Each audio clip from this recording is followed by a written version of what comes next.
So I've been practicing polyphasic sleep. If you don't know what that is, basically it's taking short power naps throughout the day and not sleeping for very long periods of time, maybe 3 hours at a time at most, with a bunch of intermittent sleep cycles in between.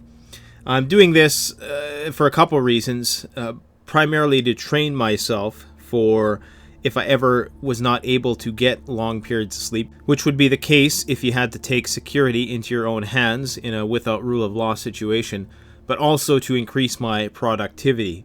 But that's not the point of this video. The point of this video is to try to explicate a very vivid dream, very lucid dream I had when doing one of these 20-minute sleep cycles. And the dream is always very lucid when you don't go into a deep REM sleep. Try it out sometime. The dream I had is in many ways tied to a lot of the literature I've been reading as of late. One book in particular I've been reading, and it's called Shrinking the Earth, The End of American Abundance. The central premise of the book is that when the New World was discovered, i.e. the Americas was discovered by Christopher Columbus and other voyagers, this set the stage for the unlimited growth model, which we are still experiencing today, but we are arguably in the tail ends of, and certainly at some point where the bubbles are going to start bursting. The idea of the book is that because the New World brought with it so many seemingly infinite possibilities, people were pretty landlocked in Europe for the longest period of time. There was very little land that was undiscovered or unflipped, and when this New World came in, it was literally viewed as a second Earth in many ways, because there was an endless bounty of resources, of gold and precious metals, of wildlife, of furs, fishing, all resources, farmland. The sky was the limit when the pioneers were pressing across the west, and you were given, I can't remember what it was, like 190 acres or something like that if you went and settled the west, so anybody could have a piece of that who was an immigrant coming over from Europe. So there was this notion that this is going to last forever. Even up until the 1970s, when the US hit peak oil, there was this belief that infinite expansion was possible. And still to this day, in an attempt to appease stockholders, there's this idea that companies must grow and grow and grow to no end other than bust, because we live on a finite planet and we've approached the limits of planet Earth. There is no new land to discover, or very little. Just like microchips, we are trying to find out how to do more and more with less and less land, with less and less space. I had a dream that the reality of impending global collapse was so certain to me that it was a very emotional experience. It was almost as if you knew somebody you know was dying, and you cried. And within the dream, I was crying because there was this sense of, that I had been in this almost denial for so long about, we are of this belief that we can grow infinitely without consequence in a finite planet. Now granted, should, Tesla get their stuff together and start mining other planets, then potentially we could carry this infinite growth model to the stars.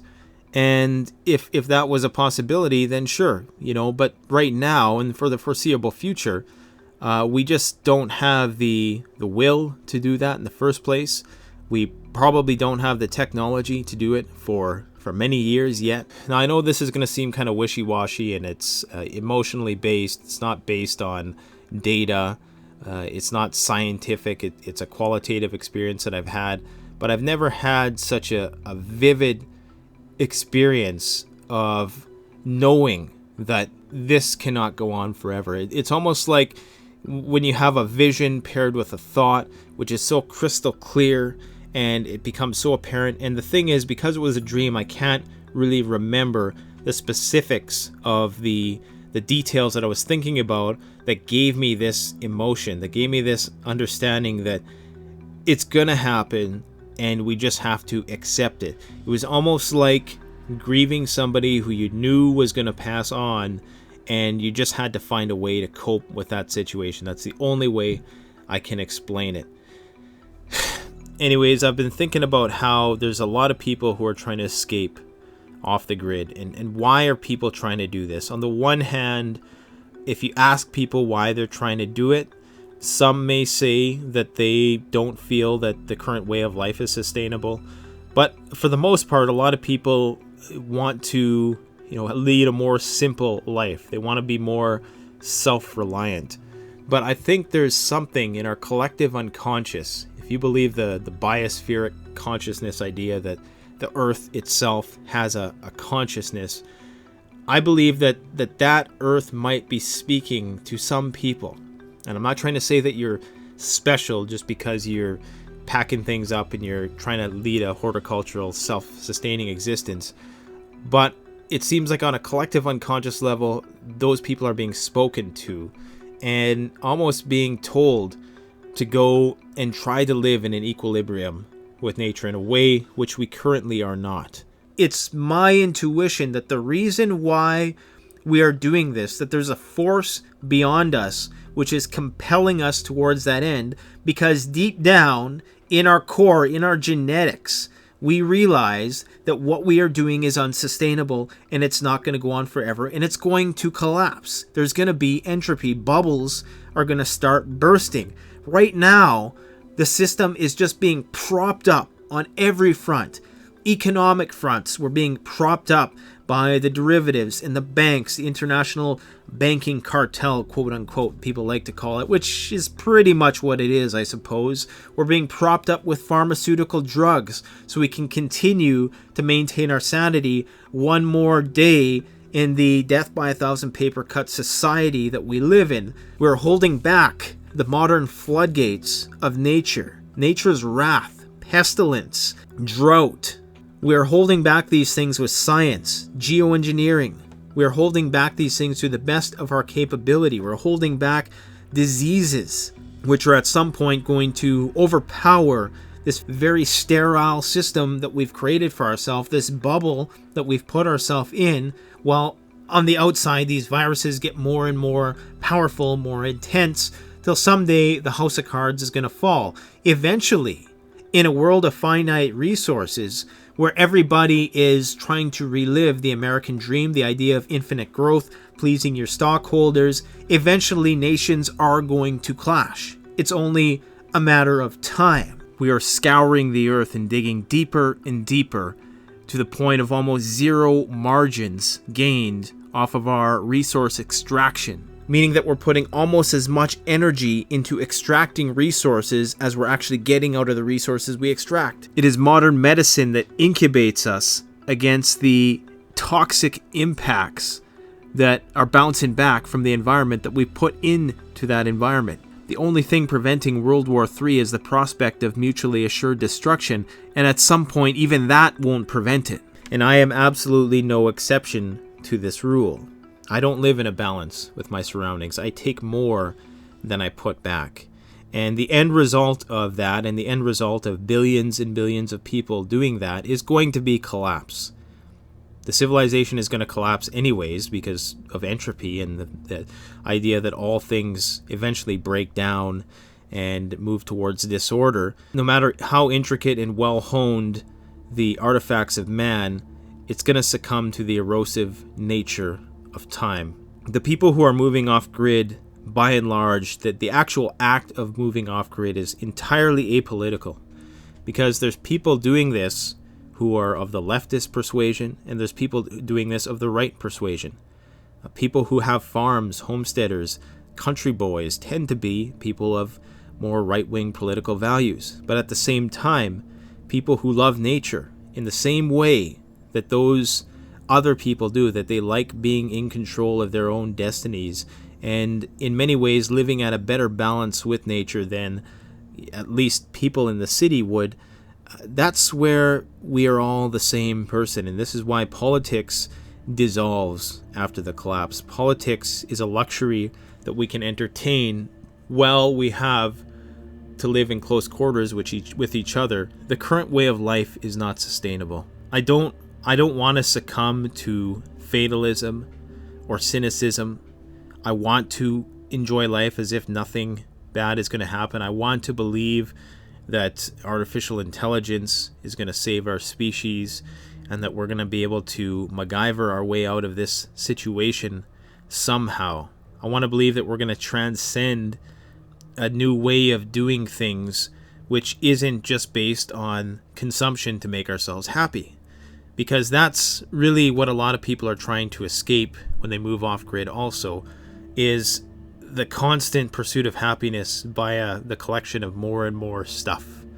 Every time you go and buy stuff, you get a little jolt of energy. It makes you feel good for a little while. Anytime you go on social media and someone likes your post, you feel just a little bit more validated, but it's never enough. Like they say in Alcoholics Anonymous, 1 is too many and 1,000,000 is never enough. And it's to the point now where when I see people crying, it's almost like I have a matrix vision, because I'm a counselor. And when I see people in despair over the issues that are going on in their lives, I relate that to this society, which is in many ways a facade right now, which on the front it looks very clean and polished, but in the rear it's crumbling. It's old, outdated infrastructure on which this facade of civility is propped up upon. It's as if I can see the impending collapse within the microcosm of all of these individuals' problems in their lives. I can see how the civilization we're living in has created the problems in many ways that these people are facing. I'm not saying they don't have responsibility for these problems, but in many ways they are a byproduct of their socialization. I can see how all the shortcomings brought by our civilization and how living at a disequilibrium with our environment, how that ties to the suffering, the modern day first world suffering that I see in people that I talk to every day. And I'm not even talking about the moments of despair and angst that I see within people who are not satisfied by the lives that they're living right now, because whether they realize it or not, their dissatisfaction, even though they have everything they need from a material standpoint, is the canary in the coal mine of the collapse of civilization. Not only the despair, but also the fake smiles, the fake happiness, the endless conveyor belt of shallow humor and memery that gets us through the day, just one more day. It becomes very exhausting to see things through this lens sometimes, because people don't understand it. People say, oh, you're too serious. But when you got people talking about by the year 2100, the planet's going to be extinct. And I'm not talking about, exaggerated estimates now. Even if you are of the belief of the overwhelming majority of scientific consensus that, by the year 2100, at this rate, along this trajectory, humanity is pretty much doomed. That there's going to be so much chaos and pandemonium that ensues, so much suffering that is going to have to transpire. For people to just be moving through life willy-nilly as if that's not going to happen is, in many ways, it's kind of a mental illness for us to deny what's coming. I mean, you could actually argue that it's a mental illness for us to deny the consequences of our collective impact on the environment, on our habitat that we are slowly destroying. And like I've said before, if you don't believe that human beings can have an impact on our habitat which is significant, then I would encourage you to go to your nearest local natural water source and take a cup and just put that cup into that water source and take a big drink and pray for dear life. Most of you won't do it because you know full well that that water is not drinkable without filtration. It's going to make you sick. That's just one element of the ecosystem that's been contaminated. Now, I could go on an exceptionally long-winded rant, and I'm tempted to, but all the ways that we're propping up this grid, the ways that we're just barely surviving right now, that we have this amazing system based on, mathematics. The grid is based on math. and it's mathematics that's keeping us alive right now. The level of apathy with most people with regards to these issues, unless they're prompted by, whoever they idolize in the mainstream media or some celebrity or something like that, that it's taboo to talk about things of a serious nature, is why that's not the only reason why we're doomed, but that's the reason why nothing's going to get fixed. I mean, even the average person who posts all this random mind-numbing trash on social media all day, things which are very lighthearted in nature and little jokes and stuff like that, even if those people were driven to do something by one of the people who they try to emulate, like one of the celebrities that they look up to, what is their contribution really going to be? If you're lucky, they'll sign a petition.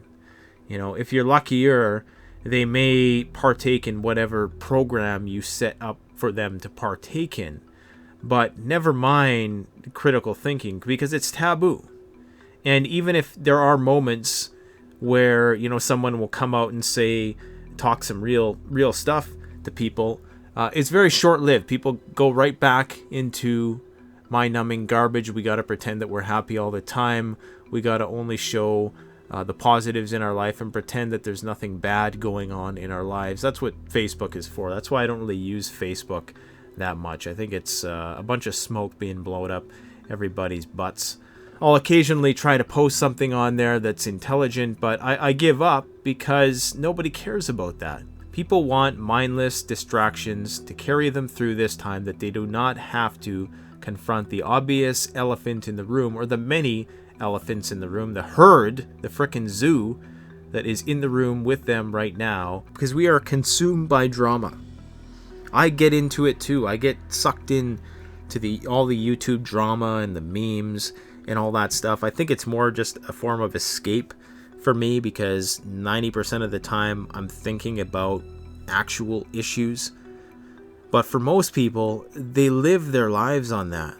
They wake up in the morning looking for shit like that to consume, to fill their day, to just get them through the day as they, clock in to their video games.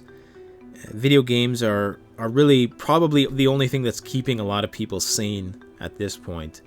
The virtual experience, providing people what they can achieve in the real world because of austerity, and because we've reached the limits of material abundance and material growth by and large, with the exception of a small few people who are still able to generate year over year increases in return on investment.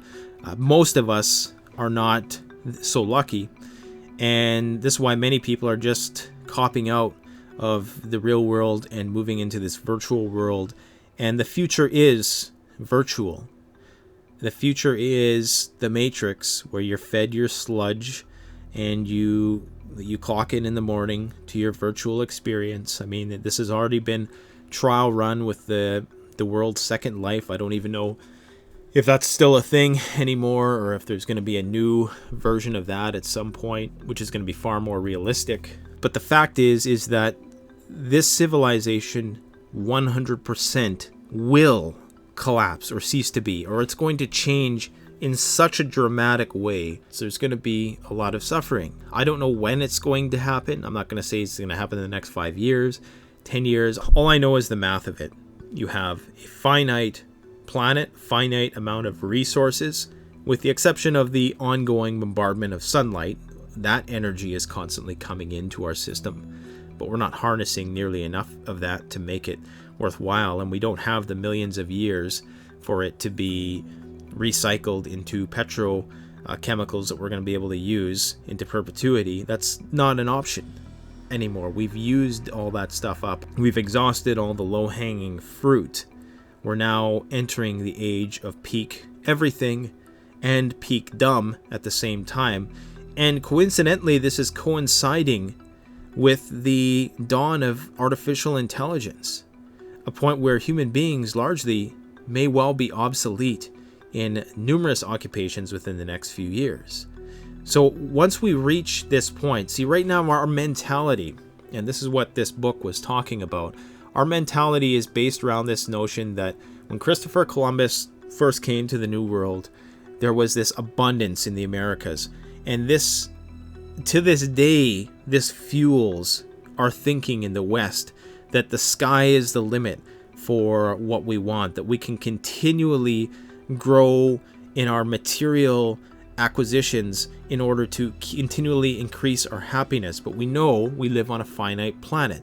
So once that depression inevitably comes, when contraction inevitably comes, there has to be economic contraction at some point, because we cannot continue to continuously grow into the future. I don't know how many ways I can articulate this to try to communicate the gravity of the situation.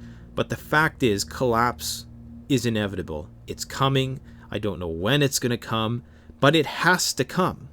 It just has to come, and nobody in their right mind can really deny that. I know there's going to be a lot of people who will really try to be optimistic and say that, well, maybe we could do this and we can do that. But most of those propositions require a significant shift in human thinking, which it's just not going to happen.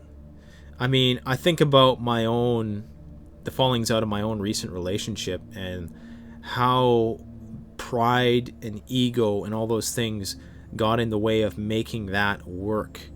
And if we as people cannot even remedy our closest relationships, never mind the far more complex social conflicts that are related to trying to fix the situation that we have right now with the planet, with the resource scarcity, to the impending socioeconomic contractions, to the agricultural problems, the environmental problems, the conflict over resource problems. The idea that you can fix it with the same mindset that created the problem, as Einstein would say, is insanity. Nobody can deny that we reached peak oil production in the United States.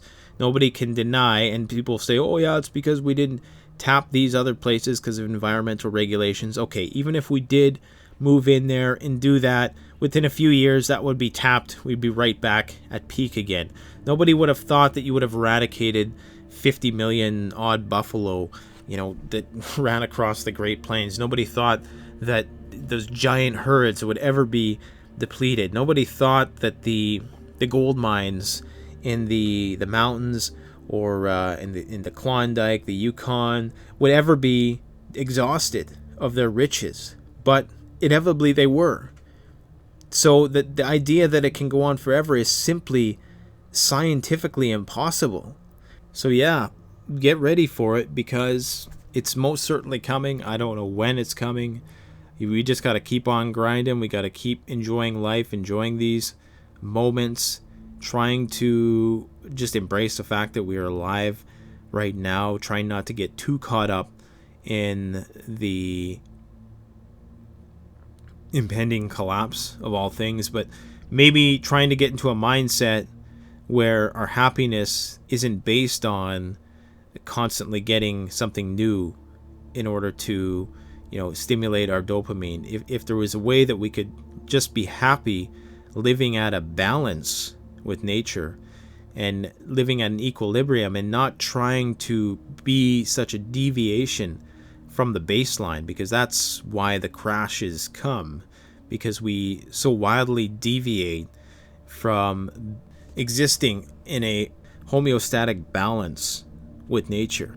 Can you just be happy with a family, growing your food in the forest, waking up to the sunset every day, not wanting to constantly expand and get ahead and infinitely grow your empire? Can you do that? Are you able to be happy like that? Can we as a species be settled like that? Because like I say, there's some people out there, it's almost as if something has spoken to them. And I'm not saying it was God or whatever. Maybe if you want to believe that, fine. I just think it was something biological, if you will, perhaps related to the biospheric consciousness, if there is such a thing, that is compelling people to move off grid while you still can, because the shit's gonna hit the fan. Thanks for watching. Don't forget to like, comment, subscribe. Canadian Prepper out.